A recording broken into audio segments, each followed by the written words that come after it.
Eu fico bobo como que. A gente tem essa expressão aqui em Minas, né? Eu fico bobo. Eu fico bobo como que as questões políticas, os conflitos políticos, os problemas políticos, eles meio que se repetem. Parece que é tudo uma sequência e vai acontecendo igualzinho em vários países do mundo. Que coisa absurda, né? A questão que nós vamos analisar, corrigir e interpretar hoje vai trazer informações que permitem até que a gente faça reflexões sobre o que acontece, o que já aconteceu no próprio Brasil. Muito interessante a questão de hoje, um pouco difícil, um texto um pouquinho complexo de entender, com uma interpretação rebuscada também, e é isso, chega na vibe. Hoje nós vamos analisar, corrigir e interpretar a questão 2 de espanhol do Enem 2020, primeira aplicação, na prova amarela 1, na prova branca 5, na prova rosa 4, tá na tela para você já o texto.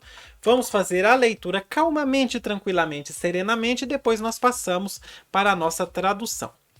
Los propietarios de la libertad. Las palabras cumplen ciclos. Las actitudes también. Sin embargo, cuando las palabras designan actitudes, los ciclos se vuelven más complejos. Cuando el hoy tan denostrado Sartre puso la palabra compromiso sobre el tapete y hasta que MacLeish publicó un libro sobre la responsabilidad de los intelectuales, estas dos palabras, compromiso y responsabilidad, designaban actitudes que, sin ser gemelas, eran bastante afines.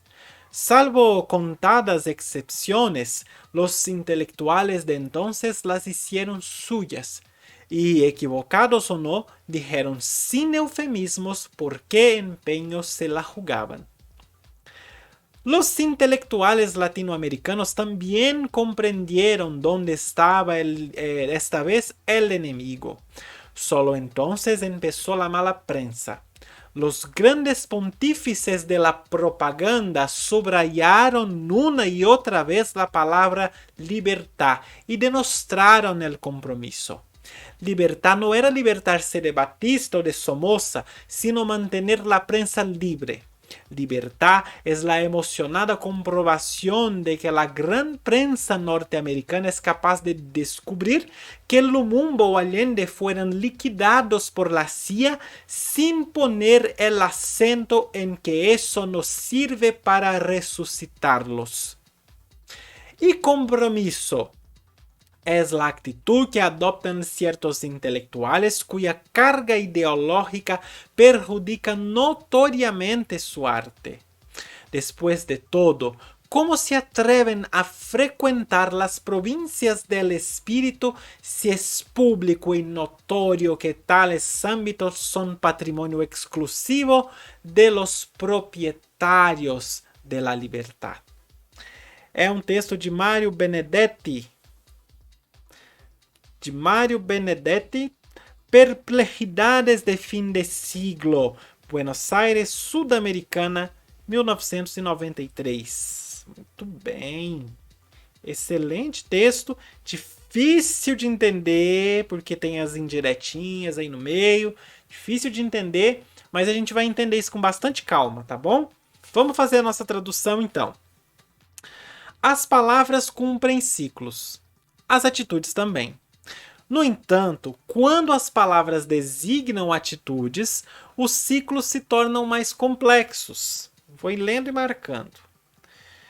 Quando o hoje tão injuriado Sartre colocou a palavra compromisso sobre a mesa, ou seja, colocou em debate a palavra compromisso, e até que MacLeish publicou um livro, publicou um livro sobre a responsabilidade dos intelectuais, essas duas palavras, compromisso e responsabilidade, designavam atitudes que, sem serem gêmeas, ou seja, sem serem sinônimas, sem serem iguais, eram bastante afins, bastante comuns.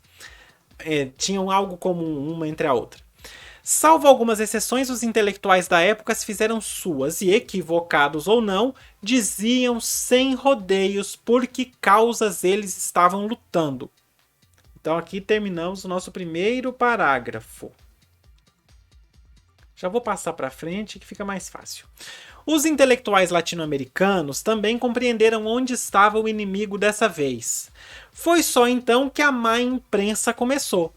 Os grandes pontífices da propaganda enfatizaram repetidas vezes a palavra liberdade e rebaixaram o compromisso. Liberdade não era se libertar de Fulgêncio Batista ou de Anastácio Somoza. Então eu já coloquei o nome completo para você entender. O Batista é o Fulgêncio Batista e o Anastácio Somoza. Tá bom? Liberdade não era se libertar do Batista ou do Somoza, mas manter a imprensa livre.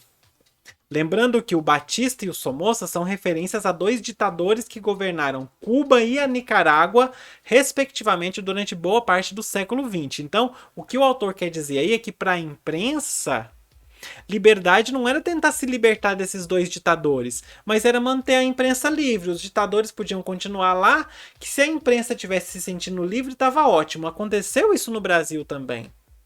Da imprensa tentar se manter livre e conseguir se manter livre durante os nossos períodos de ditadura, durante o nosso período de ditadura militar. Ditadura civil-militar. Beleza.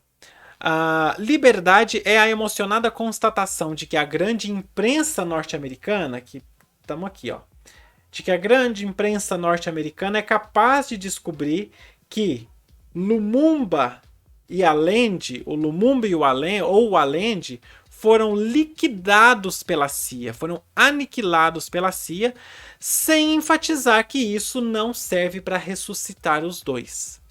É como uma certa emissora de televisão hoje em dia, essa mesmo, que condena a ditadura militar no Brasil, mas apoiou na época.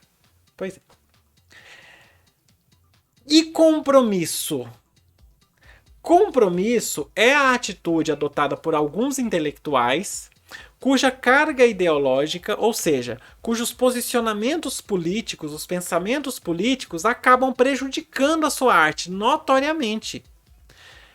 Afinal, aí é uma pergunta bem irônica que ele faz no final. Afinal, como esses intelectuais se atrevem a frequentar as províncias do espírito, se é público e notório que esses âmbitos são patrimônio exclusivo dos donos da liberdade? Quem são os donos da liberdade? Toda essa galera opressora. Que ela sim é livre e se sente dona da liberdade. Então, os intelectuais que mantêm a sua ideologia contra isso acabam sendo prejudicados. E todo mundo fala, mas como se atrevem? Bom, lembrando que o Lumumba e o Allende, que são mencionados aí, são líderes políticos que foram assassinados por ações da CIA, que é a agência lá de inteligência dos Estados Unidos, devido à ideologia política deles. Eu vou falar um pouco mais sobre eles. E aí no final a gente tem também essa menção, né? Nesse caso aí do compromisso, a carga ideológica que prejudica, esse prejudica não é que ter a carga ideológica é ruim, não. É porque prejudica porque a sociedade passa a julgar aquele intelectual como contaminado por um certo posicionamento político. Por exemplo, é como os brasileiros que julgam o Chico Buarque, por exemplo, falam mal do Chico Buarque ou do Caetano Veloso, como se eles fossem péssimos artistas, coisa que eles não são, que eles são ótimos no que eles fazem, no que eles fizeram, por causa do posicionamento político deles, por exemplo. Entendeu? Então esse perjudica, esse prejuízo aí é nesse sentido.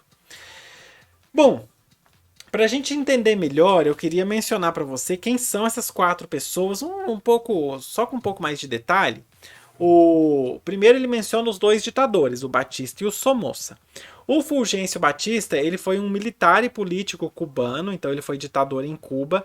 Ele liderou um golpe de Estado em 1952 e governou o país, Cuba, com mão de ferro até ser deposto pela Revolução Cubana em 1959. Pela Revolução Cubana, que foi liderada pelo Fidel Castro, que eu sei que você já ouviu falar. Durante o governo dele, o Batista foi acusado de corrupção, violência e violações aos direitos humanos.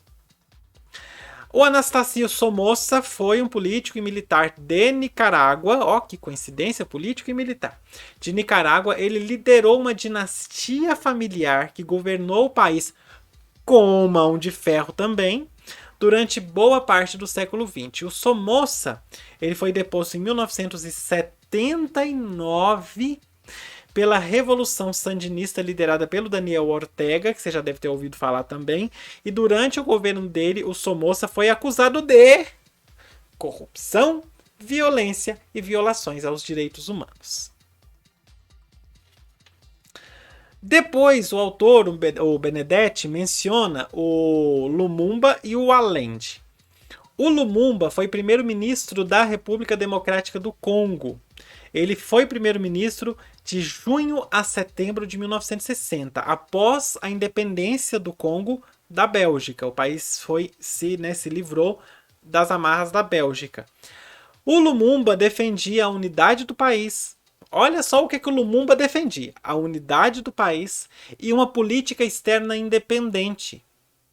Isso aí fez as potências ocidentais desconfiarem dele, provocou essa desconfiança, ele foi deposto num golpe de Estado em setembro de 1960, então aí no finalzinho da década de 50, começando a década de 60, que seria uma década, né? Uma década gostosa para os amantes da ditadura. Então, ele foi preso pelo regime que se instalou no país. Em janeiro de 1961, ele foi assassinado por membros da CIA com a ajuda de oficiais belgas e de congoleses. O Salvador Allende foi presidente socialista do Chile, eleito democraticamente em 1970. O governo dele fez reformas econômicas, fez reformas sociais. Essas reformas enfrentaram resistência fortíssima de grupos conservadores do país e da elite empresarial. Além, obviamente, da interferência dos Estados Unidos, senão a gente não teria a CIA mencionada aí. Em 11 de setembro de 73, que data curiosa, né? 11 de setembro de 73, o golpe militar liderado pelo Augusto Pinochet, que você já ouviu falar com toda certeza, depôs o Allende e estabeleceu uma ditadura no Chile. O Allende morreu no Palácio de la Moneda durante o golpe e acredita-se que ele tenha cometido suicídio. Anos depois, confirmou-se que a CIA estava envolvida nesse golpe. Vamos ver o que a questão pede pra gente, agora que você já conheceu essas figuras, já entendeu o que o texto disse. Transformar palavras em atitudes tem sido um dos grandes dilemas dos intelectuais.